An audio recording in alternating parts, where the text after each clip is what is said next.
Welcome to another video from Gweilo, said Steve.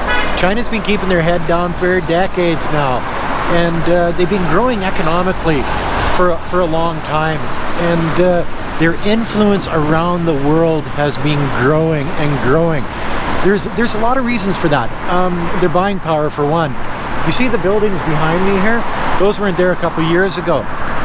It's not just international growth, but it's domestic growth. The Chinese, they work. And they work hard, and they build things. They build lots of stuff. And in China, when people are working, it's just basic economics. Then they've got money to go to restaurants. Then the restaurant owner's got money to go to the wet market and buy stuff. Then the wet market owner has enough money to go buy an apartment. It's a big circle. Exactly. It's a basic economics. In the States, in Canada, welfare state, half the people don't work and stuff. So China's getting stronger, not only on the world stage, but in their own backyard, and it's evident everywhere you look.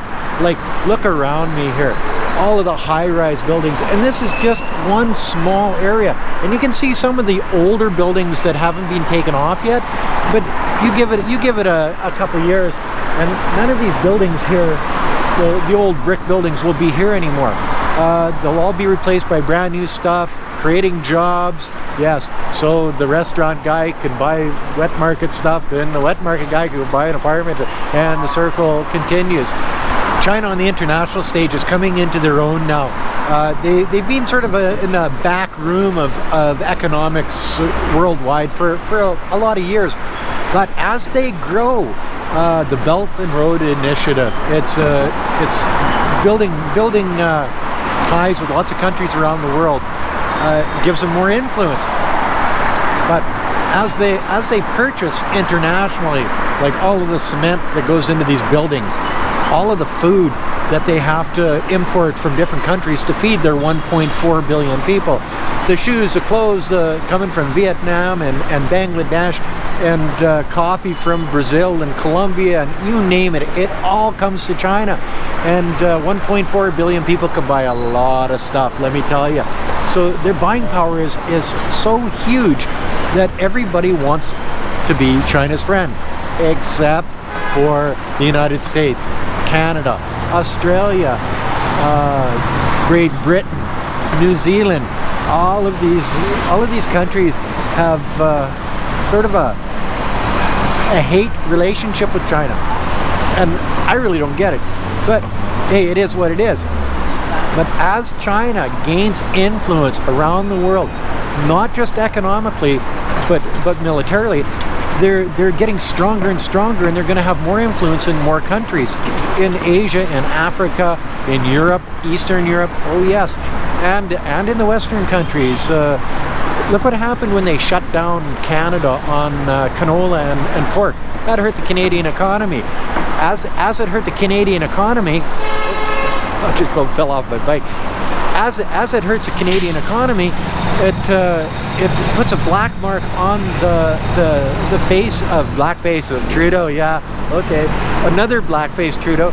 But see, this time it made him look bad in the eyes of the farmers that couldn't sell their canola and their pork. So what did they do? They didn't vote for Trudeau in this last election, so he lost all of these seats, and now he's a minority government. Yes, and China did that with a stroke of a pen. Think of the power, the influence these guys have with just saying, no, we're not going to do this, and it influences the politics that much in another country. Okay, well, what about the future when China, because China is growing, and it's growing so fast that there's just no possible way that it's not going to be the #1 economic and military power in the world given another 10 or 15 years. And that's not a lot in the geopolitical terms of countries. All of these countries, like the Five Eyes, that have treated China poorly over the years. What do you think the repercussions are going to be, guys, when China becomes the #1 economy and has ties with Vietnam and Thailand and Argentina and you frickin' name it, every country in the world, and they're buying and selling with all of these other countries? they would be able to just say, oh no, we don't deal with Canada, we don't shop at that store, no, we don't sell anything to those guys either. You know what I mean? They could make or break a country easy enough given a couple more years. They could probably do it now, and they haven't thrown that weight around in the international world of economics yet. Not all of their weight. Sure, they didn't buy the canola. Sure, they didn't buy the pork. They shut down a lot of stuff in the United States. You know, so think about this. When you're bad-mouthing China, when you're making an enemy of a country that's as large and as economically powerful as what China is, give your head a shake. What are you guys doing? That doesn't make any sense at all. Business people are wanting to come to China to do business. Yes, buy and sell products. They don't want to miss the gravy train. China is like the gold rush of the 1800s in the United States and Alaska, California gold rush. Only it's not gold that they're seeking, it's import-export. It's doing business with a country that has so much buying power. The Walmarts, the McDonald's, the KFCs, the Walmarts, that basically all the stuff they sell in Walmart is made in China. You go through a Walmart, you know it. Just think the power that they have over a company like Walmart. If they just said, sorry, you pissed us off, we're not selling to you anymore, what do you think that would do to Walmart? Would that put a screw into their works or what? Now another thing with the economic power of China, the middle class is getting bigger. There's less poor people. Yes, they're jumping into the middle class. They got a lot of rich people too. There's more expendable cash in China than there's ever been in the past. Like, seriously. So these people are traveling. They're becoming more worldly. They're understanding more about just about everything. And the idea that the internet is censored here and stuff like that, sure it is. But when these people jump on an airplane and bugger off to Thailand or to Australia or to Canada or the United States or Europe or whatever, there is no internet censorship. So they can bounce onto the internet and see whatever they want, and they do. And so they know what's going on. They know the China bashing that's going on from other countries. And I talk to locals, even in Nanning City where it's way off the beaten path. What does living in China say, Jason? He says, deep China? Yes. Well, we're just about at the end of the road. Beihai is the end of the road, so it's about as deep as you can get in a city. Anyway, so these Chinese people are coming back to China with a bad taste in their mouth, knowing that the United States hates them, knowing that Canada doesn't like them. The foreign buyers tax in Vancouver or Vancouver Island, the Fraser Valley in British Columbia, who do you think that's targeting? It's not targeting people from India. It's not targeting people from Bangladesh. It's targeting the Chinese people. Why is that? It's just another head tax. So they know that they're not being treated fairly on the world stage. So when they become this big economic power that they've already become, they're not number one yet, but they will be, and it's just a matter of time. How do you think they're going to deal with those people, those countries that treated them like garbage? Oh yeah, she could be payback time coming down the tube here pretty quick, guys. So as China grows at breakneck speed, and the United States and Canada and all these other countries look like they've been left back in the 70s with homeless people and tent cities and welfare state and all of these things that just are not productive to the country. But China's growing and growing fast. Where do you think that's going to leave the West in a matter of a couple of years? China has thousands of years of history where they were number one in the world. It was just recently that the West sort of took over the last couple hundred years, and because the Chinese know how to do it, they've done it before to be number one in the world. It's not a far reach for them to get back into that position, and they're sort of poised for that now. So they've got the experience, they know how to do it, and chances are pretty damn good, 99% chance that within 10 or 15 years they are going to be #1 in the world, and the rest of the world's going to have to deal with that. How are they going to deal with it?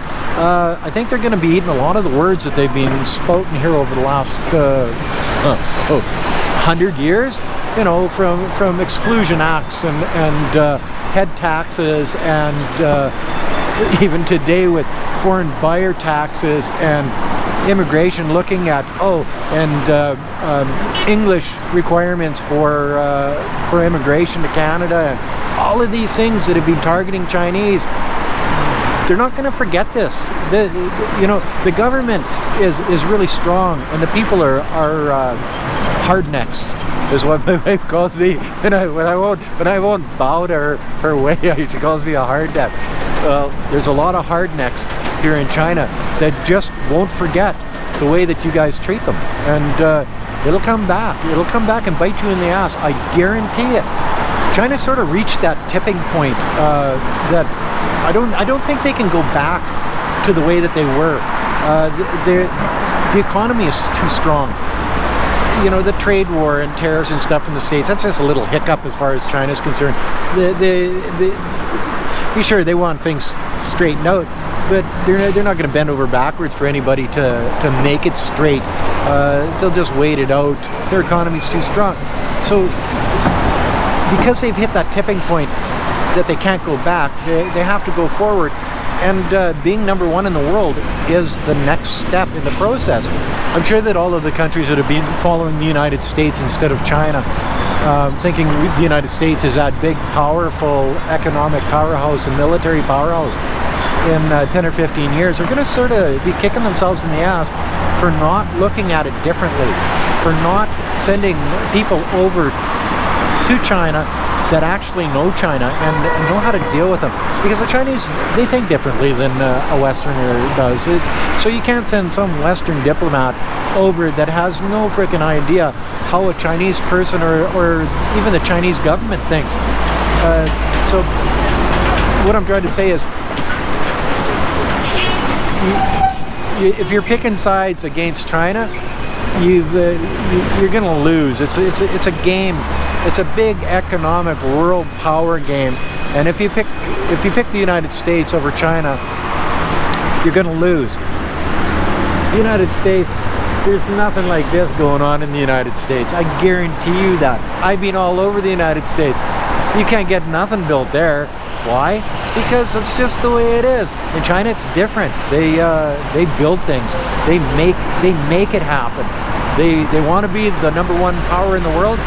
They'll be there. You guarantee it. I know a lot of expats in China, and they know the truth. You know, the fake news, the fear, the bad mouthing of China. It's just a ploy by the Western media to try to belittle, to try to make themselves look bigger than they are, and China smaller. That only works until China rears its big dragon head and says, no, we're not going to take this anymore. And that day is coming, guys. So either embrace China or be left behind. And there's no ifs, ands, or buts about it. It's going to happen, and it's coming really quickly. So anyway, there's another video from Gweilo 60. If you like this video, as always, like, comment, subscribe, push that share button, and thanks for watching. I get a lot of comments lately about people saying that they've been unsubscribed from my channel. The red subscribe button is there again. So I'm not sure what's going on. Maybe they think that because a lot of my